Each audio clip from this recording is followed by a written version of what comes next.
stories with lots of tension. You don't have that time. I don't have that time. You need a way to connect with stakeholders in a fashion that is quick, to the point, but still gets people motivated to our cause. In this space, I believe there are two particular pillars that are especially important: relatability and novelty. Remember, these are the two pillars that really elicit those immediate brain reactions and that feeling connection. And fortunately, there's a tool out there that helps us use those two pillars in an extremely effective way. Let's take a look at what Simon Sinek has coined the golden circle. Heard me early on talk about the how and the what, but it's really the why that's at the center of everything. And well, we want to inspire people. It's important to start with the why, but so often we start with the how and the what. But everyone knows what we do at work, or everyone knows what they do at work and in our lives, and most of us know how we do it. We understand our processes for making things happen, but few people know why we do it. What's our purpose? What's our cause? What's our belief?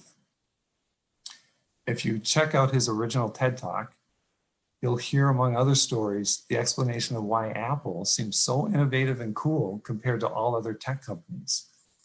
He says, if Apple were like everyone else, a marketing message would sound more like focusing on the what. We make great computers. The how, they're beautifully designed, simple to use, and user-friendly. Want to buy one? That's how most communication is done. We say what we do, we say how we're better, and expect that to be enough. Here's how Apple actually communicates. Why? Everything we do, we believe in thinking differently. How? We change the status quo by creating things that are beautifully designed, simple to use, and user-friendly. What? Well, we just happen to do that through computers and technology. So you see the why. Everything we do, we believe in thinking differently. That's what drives them. That's what pulls people in. So that's your ultimate goal. As leaders of organizations, you're here to inspire others to your cause. It's time to reverse the order of the information we provide. A good example of that is one of our board members on Heartland Alliance International, Dr. Zahir Salul. And he's the founding director of Medi Global, an international NGO dedicated to providing medical aid to those impacted by war and displacement. He's built his own organization from the ground up, and it's in large part thanks to his ability to inspire. And that's because he knows why he does this work. His inherent understanding of the Golden Circle has brought volunteers, donors, and social media followers to his cause. And for us, that same ability has helped us in numerous ways. He's shared his thoughts in various online pieces. He's supported our work in social media, and he's joined programs to talk about various subjects in the media. You may think about you leveraging your own board members in the same way if you haven't already. Let's dive a little deeper into his why. So Dr. Saul is driven by his core beliefs, built on the foundation of his religion. He believes in equity, he believes that all people have inherent rights, and he believes it's his duty to bring us closer to that. The why is almost always the easiest way to inject relatability into our story. Remember that first pillar. The inherent mission of why we do things should be human, should be distilled, should be able to connect with others and their mirror neurons. Similarly, our why should be simple, should be immersive, remove jargon, remove complication. As he says, my faith gives me the fuel to volunteer, organize, and give back to the most vulnerable. I've worked with immigrants and refugees in Chicago for better immigration policies. We are all the same. We aspire for the same things. The how. So for complex organizations, so we have a sense of the why, but then you want to talk about the how in a compelling way. And that's where the tension is built in. So here's an example to work with. Your agency has been doing cutting edge work to reduce disparity and eradicate poverty, or eradicate homelessness, or eradicate loneliness. or eradicate violence, unemployment, poor health outcomes, a broken educational system, to adjust, to improve your community. Plug your own information in there, but you see the tension between reducing disparity is the A, point A, to point B, which is eradicating something. It's putting an end to something. And then the how, the what. What do you do is really the novelty. We're going to lean on what makes you so special. An employee of ours says, it's a dream to belong to one of the most established and welcoming organizations dedicated to serving the most vulnerable populations. So somewhat inspirational, somewhat novelty, but also speaks to the what. Before we get into building our own golden circles, I want to share mine. You heard me say my why statement earlier. I believe that our country has the capacity and resources to ensure that everyone belongs to a community, is contributing, feels loved, and is realizing their potential. Heartland Alliance has a century of expertise responding to these needs, and I have seen firsthand how our passionate teams help people find homes, find opportunity, and feel safe in their communities. As a human rights organization, we have the capacity to make real changes in the fight for equity and opportunity for all people, and I'm so proud to be a part of it. So if we break that down, the why I spoke to already, the how demonstrates the tension, responding to needs, and seeing how we can respond to those needs by helping people find homes or opportunity and feeling safe, going from point A to point B. And the what? The novelty, perhaps, is how we frame ourselves as a human rights organization with the capacity to make real change in the fight for equity and opportunity for all. And then, of course, my feeling piece of being proud to be a part of it.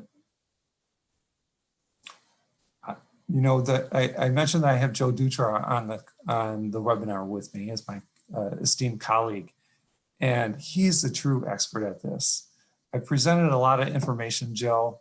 I wonder if you want to put some exclamation points or surface anything that you really want the audience to understand even more deeply. Yeah, absolutely. I was thinking perhaps more of taking these concepts and just probably thinking about them in terms of something a little more boots on the ground, right? How do we actually use this golden circle in order to make compelling arguments and to, attract new supporters or volunteers? The entire idea behind utilizing the golden circle, again, it's about making life easier for individuals who aren't necessarily communications professionals. Because frankly, especially nowadays, in this time of COVID-19, where we're connecting with individuals digitally, we don't necessarily have a lot of time or frankly, the capacity to connect with individuals like we used to, right? And so really focusing in on utilizing that why in order to drive a message home is what I think is the most important thing for us to do.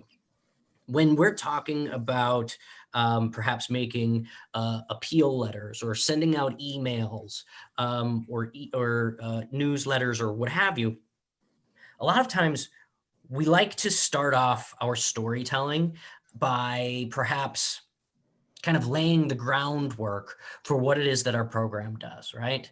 Well, the thing about that is you only have a couple of short seconds to actually get somebody hooked into what it is that you want to be talking about in the future.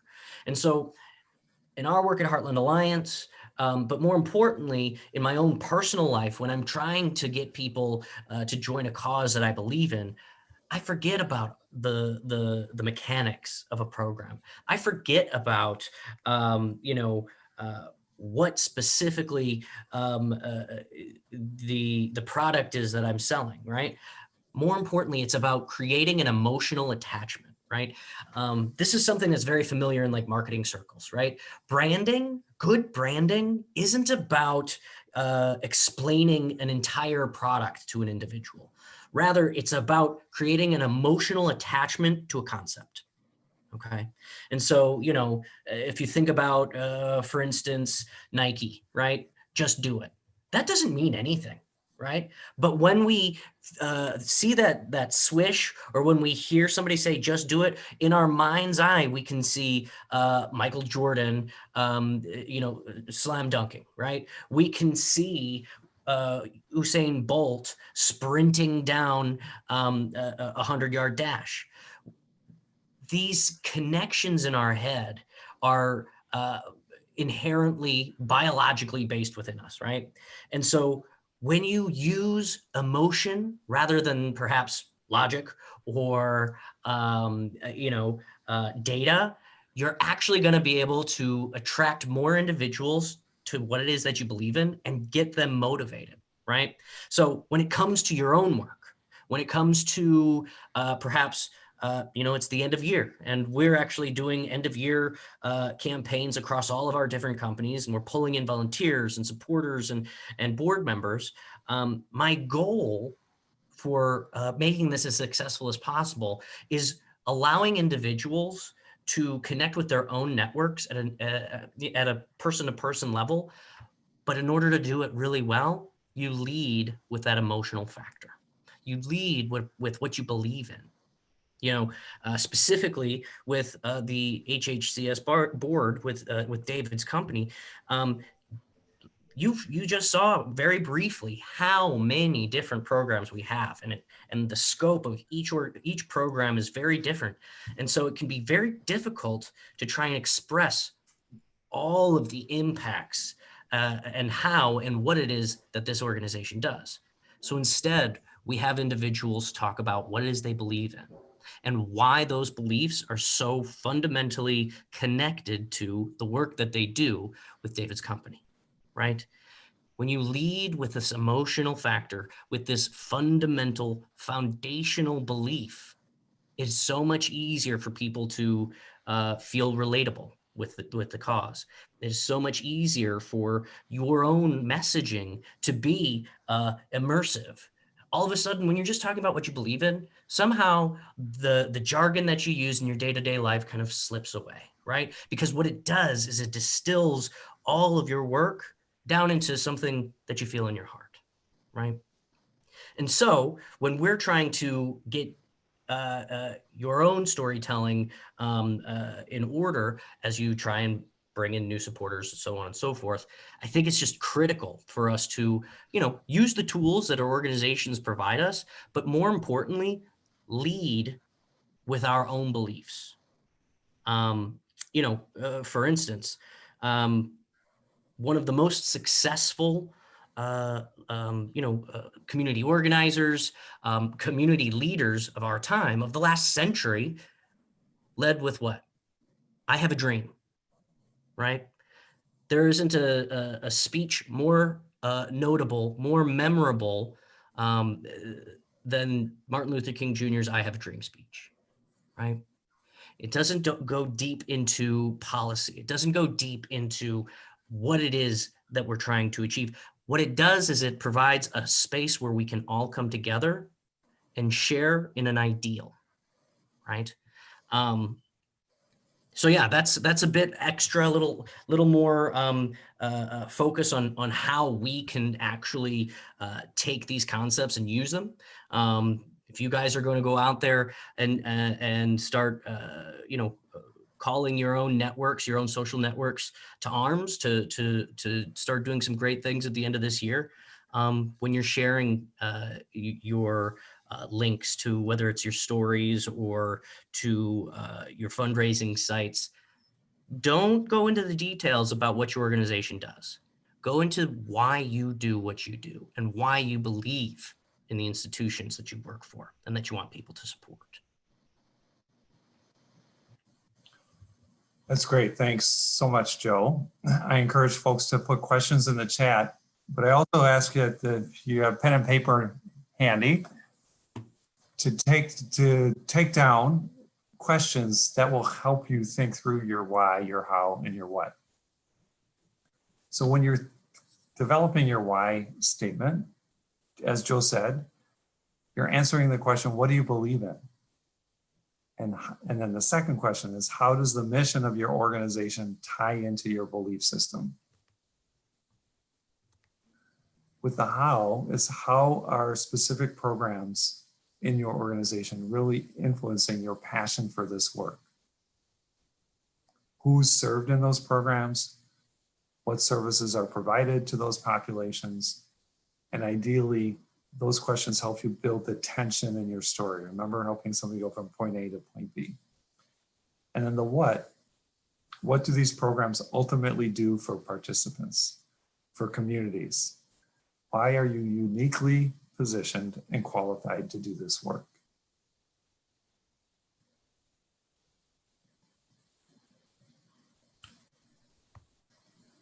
With that, I'm going to ask if anybody wants to take a stab at developing their own why statement and invite you to put it in the chat.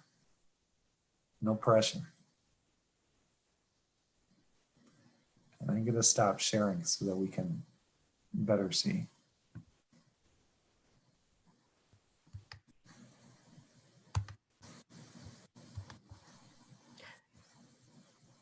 You know, if it's easier, I wonder if I could perhaps share my own screen, and I wouldn't mind just kind of running through a quick interview with a volunteer, and I would go ahead and transcribe some of your thoughts.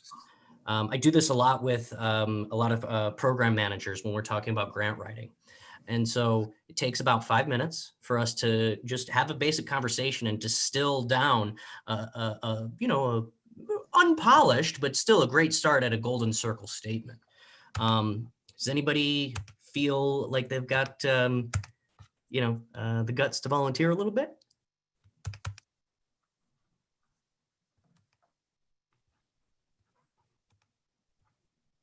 Mm-hmm.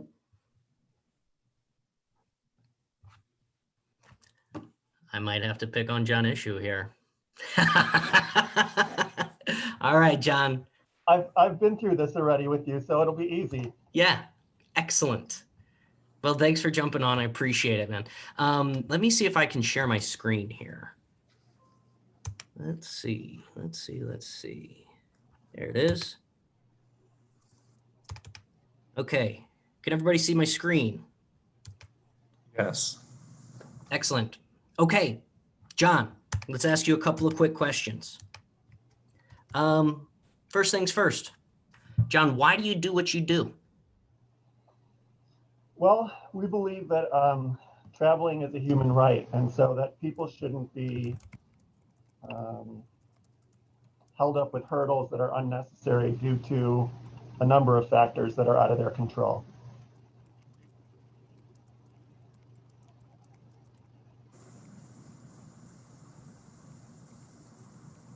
See, this is why I like when Joe interviews me, because he always puts my simple words into more concise but good storytelling.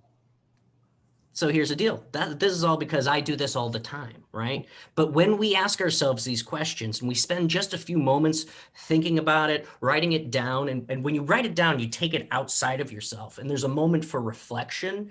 That's where a few minor polishes can really drive the point home, right? Okay, how about our how here? Can you describe a little bit, you know, what it is specifically that your program does to help individuals get from where they are to where they need to be? Yeah, whenever a friend or family member who doesn't know what I do asks me this question, I always kind of pose it back to them and say, you know, what do you think is a typical traveler? It's not, you know, travelers are a much bigger, broad population than someone going on a vacation. There's all sorts of populations traveling, and in a lot of instances, they're fleeing from something that is holding them down or holding them back. Refugees, people who are fleeing a domestic violence situation. And so where our program gives them a level playing field with those people that are going on that vacation, where they can safely travel through the airport and navigate.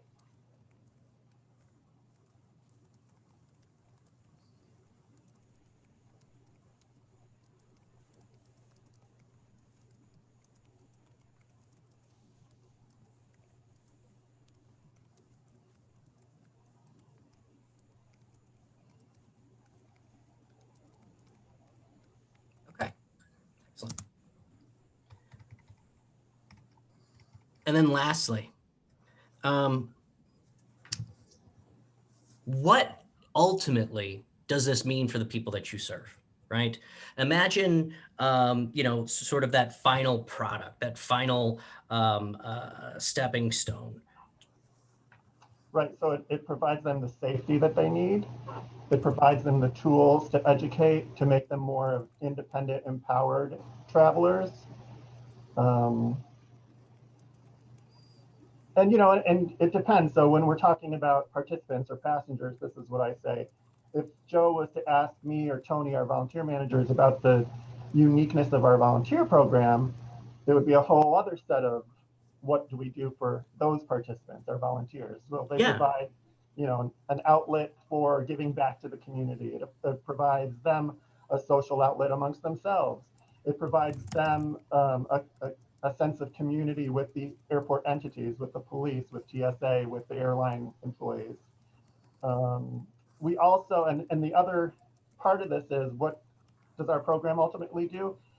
For if you want to use participants as the other airport entities, and I've brought this up on several occasions, where we're providing that stopgap so that other airport entities like TSA, like the police, aren't bogged down in these cases, where we can take on one-on-one to free them to do their work. So, it's building that community of the airport to provide, ultimate experience for all.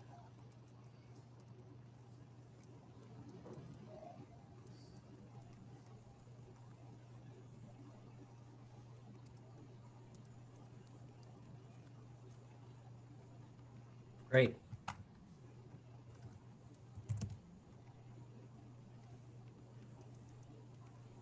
Okay, so let me really quickly just kind of separate the signal from the noise. And boom, here we go. In a matter of what, 3 minutes, we were able to put down 160 some odd words that ultimately allows you to begin your own storytelling process, right? And I truly mean that, your own storytelling process. When we're out there trying to bring our networks together for a greater cause, people are more interested about why you do something rather than what it is that you do, right? So, John, if you're going to ask folks to give at the end of the year and you want them to give to your own program, you should lead with this, right? I believe that traveling is a human right and that people shouldn't face barriers to travel due to the systemic issues that are out of their control, right? You are already providing a fundamental groundwork for how people understand the program that you run and the services that you provide, right? You don't even have to spend much time doing anything else, right? You could do something as simple as this. I believe that traveling is a human right. People shouldn't face barriers to travel due to systemic issues out of their control. So I spend every day doing that. Simple, right? That fits in a tweet, that fits in a Facebook post before it even says click to continue reading, and people will believe in what you do, right? And they can connect with you at a fundamental level. So after that, plop in your link to your story or to your fundraising ask or to whatever it is that you want. And if people aren't at least clicking, they're probably putting a little heart or a little hug emoji down at the bottom, increasing the reach of your own social media post, right? It's about, remember, being relatable. It's about being immersive and not using too much jargon. And then ultimately, if you have the extra time, that's when you're able to hook somebody in, right? That's when you can, if you click into a link and move forward and you're leading to a fundraising ask, or you're leading into a story. This is a great way to start a story, right? What do you imagine a typical traveler to be? Well, it's not exactly just a person, you know, in flip-flops and a Hawaiian flower shirt, is it? Then you dive in a little deeper. Our programs help individuals like refugees, like immigrants, and others who see travel as a matter of life and death, right? And then lastly, when you really get down into it, right when you get down to that ask, you want to explain what makes us unique, what makes us special, and why we're so proud of it. Bring it all the way back, bring it full circle, right? Traveler's Aid Chicago provides the safety necessary to make it to make it to a destination, and the tools necessary to do so with confidence. We provide that supportive environment and allow for experts and volunteers to work seamlessly in developing a sense of community for individuals from all walks of life. You can be a part of that community. Join me, and so on and so forth, right? Obviously, I've done this about 1,000 times, right? But I will say, every single time you ask yourself these series of questions, it's like a little meditation, okay? And frankly, it's not just good for your purposes in raising support or raising awareness. I love running through a golden circle because it allows me to get back in touch with what it is that I believe in and why it is I do the work that I do. Okay. Sometimes it changes based on the circumstances. You can always add more questions to these lists, right? And so long as you understand the fundamental elements of each of these three segments, you'll find new reasons as to why you believe in something, right? Again, bringing it out of your own head, putting it down on paper gives you a chance to really reflect and strengthen your own system of beliefs. So yeah, thanks, John. Appreciate your time on that one. Thanks, John, for putting yourself out there. You did a fabulous job in 3 minutes. Thanks, Joe. He always does. No, it's honestly, it's been easy because Joe's come out to do stories on our program, and you know, he kind of coaches you through it. It makes it so easy. So, Joe, we have a request to post a series of questions. Is there a way that you can just, even though that what you just showed in terms of the questions is Heartland specific, I think people can take it and modify it on their own. I'd be happy to. I'll tell you what, I will, David, I'll send this this worksheet over to you, and then perhaps you can send it out to the rest of your team here. We can do that. Is there a way to, you could, yeah, we'll do that. Or make a link on the Traveler's Aid. It's just it's a Word doc that I've got saved, so I'll have to, okay. Yeah. Sounds good. So can you, oh, we might have a revenue generating idea here, Joe. You know, I do actually do media training, social media training, storytelling trainings for other institutions. So if you're interested, absolutely, give me an email. Joe, can you go a little bit more into the conversation that John might be having with a stakeholder? When does he actually weave in a story? Like, for example, let me tell you what just happened yesterday. Great question. Yeah, so you know, and we've been practicing this a lot with some of our other board members. I think the idea is always lead with your why, and then if you have a good anecdote that really explains that how, more importantly, like I would place that anecdote into that how section, right? You know. Listen, I believe that traveling is a human right, and that in order to ensure that for all people, we have to reduce the systemic barriers keeping people from doing so, right? And then you say, just the other day, we served, we met at the gate, a refugee family from XYZ, intercountry here. Mm. Those individuals faced language barriers, faced cultural barriers, and were, frankly, had never experienced a place the likes of O'Hare Airport ever before. But it was our team who was able to provide culturally competent, strengths-based, trauma-informed care to ensure those people knew where they were going, felt safe in that process, and could feel confident to do so because we provided them the resources necessary. We connected them with a translator. We were able to give them whatever it was that they needed to get by, right? That's an excellent time for you to bring in a how. Now, of course, it's all about timing, right? I think anecdotes sometimes take a little bit longer than your formulated how, but absolutely, if you have the chance to bring in a real story, highly recommend it, because that even ups the relatability factor that much more. You can start to picture in your mind's eye the individuals themselves, and it creates that emotional connection even stronger. And it makes it even easier, as David, as your example of someone, if you're approaching someone, a stakeholder, a local stakeholder, for our example, someone in the airport, to know your audience. So if you're telling the story to a staff meeting at TSA, the security, checkpoint officers, you know what their goal in mind is. So that safety and the security, and you really dwell on those types of things. If you're talking to an airline customer service staff, you might want to, when you do a deep dive, you might want to really go into all of the different services that you provide so that those passengers aren't making their misconnects. So, you really play to the audience.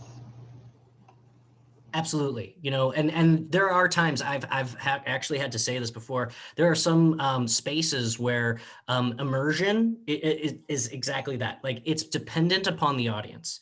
Sometimes, I provide a social media training, and when we get to talking about LinkedIn, for instance, I say, you know what, throw what I said about immersion out the window. Because jargon works, because you're speaking to individuals who know your lingo. And when you do that, you're actually underscoring your own expertise, which allows people to connect and listen to you even more soundly. So yes, absolutely. Audiences matter when it comes to this.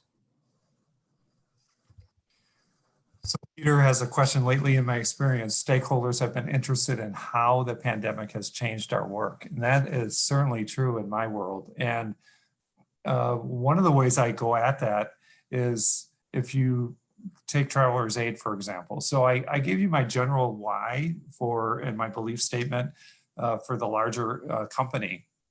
But when I think of Traveler's Aid as a program, my why there is I believe no one should ever be stranded.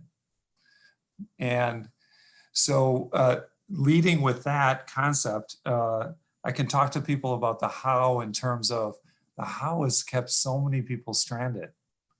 They can't get to work, or they lost their job, they're feeling alone, they're disconnected from their social network and their social supports, et cetera. And so I create that first part of the tension. And then so how we are intervening in that differently is through XYZ, creatively using Zoom, creatively doing some face-to-face social distancing one-on-ones or what have you, leveraging all kinds of apps, not just Zoom, but WhatsApp, et cetera, as well as being available for participants for a variety of needs, because what we currently serve might be very specific, but now their needs are much greater. So we've expanded our sources, our resources, and our connections to other organizations. So that's a little bit how I would tie those two things together. Thank you, David. Sure. So Kathleen, I think we're running up against the hour.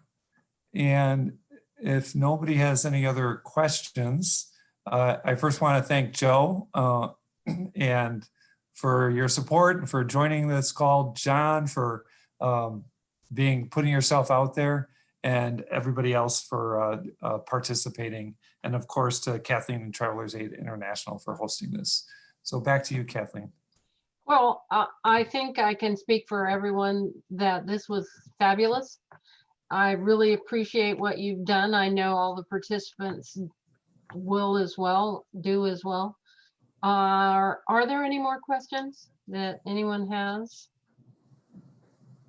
You're welcome to unmute yourself. We have about 7 minutes.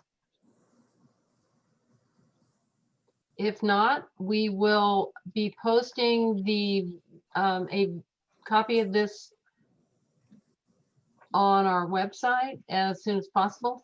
We have some technological issues to work through to get through that up there, but as soon as we do, we'll have it up.